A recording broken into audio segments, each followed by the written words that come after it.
وايا بسم الله الرحمن الرحيم anigu waxaan ahay reer Soomaaliya iyo reer Somaliland labadaba dad badan markaan saa iraado waxay u qaadan doonaan inay qabiil tahay waxaan u dhashay Muqdisho laakiin waxaan ka shaqeeyaa Hargeysa waqooyiga Somaliland macadka Institute of Peace and Conflict Studies ayaan sanad walba bil ama 3 bilood macalinka ah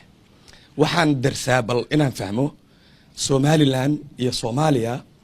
peace building and state building saan nabadda Somaliland lagu dhisay iyo qarankeeda يعني iyo Soomaaliya qaranka iyo nabadda uu dhismay laada marka waana su'aal weyn oo la xiriirta mutacallimiinta daraasaysa qaran jabka Afrika isweydiiyaan qaran haduu jabo see loo soo dhisaa xagee laga dhisaa intee laga bilaabaa see loo soo dhisaa Soomaaliya waa lagu wareersan yahay 30 sano meesha ay tahay in laga bilaabo ayaan laga bilaabayn Somaliland waxay ku guuleysatay qarankeeda ay ku dhistay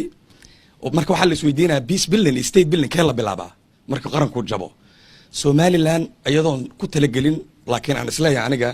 ilaaha waafajiyay ay waxay ka bilaabeen peace building nabaday samaysteen kadib qarankii u dhismay Soomaaliya waxa laga bilaabi la yahay ilaa 91 ilaa maantadan in nabad la dhiso waxa lagu hormaraa oo international community iyo external actorska kooxaha Soomaaliyeed maalinba wadamada dariska isugu geeya ay ka bilaabayaan bal qarankii la dhiso ayadoo nabad dhisnayn marka waxa la yiraahdaa marka qaran jabo ee dib loo soo dhiso meesha laga eego wuxuu yahay oo laga bilaabo waa garoonka diyaaradaha sidoo garoonku u dhisan yahay ayaa wuxuu ku tusaa qaranka meesha yaala uu yahay marka waxaan isbarbar dhigay garoonka Aadan Cabdulle Airport iyo garoonka Cigaal Airport labada ninna Soomaalidu badankooda wada garanayaan waxay isu yihiin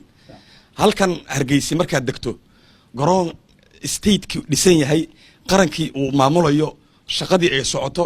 cid external actors oo ku dhex jirtay aysan jirin Muqdisho markaa ka degtana gaalada tagta iyo ajnabiga dirsa Soomaaliya waxay isweydiiyaan meesha tagayso talo ma Soomaaliya joogtaa mise wadan kale Afrika oo adduunyada isugu timid joogtaa waa meesha ay ka bilaabaan sug waa ayaan ma yaan deeqan dar way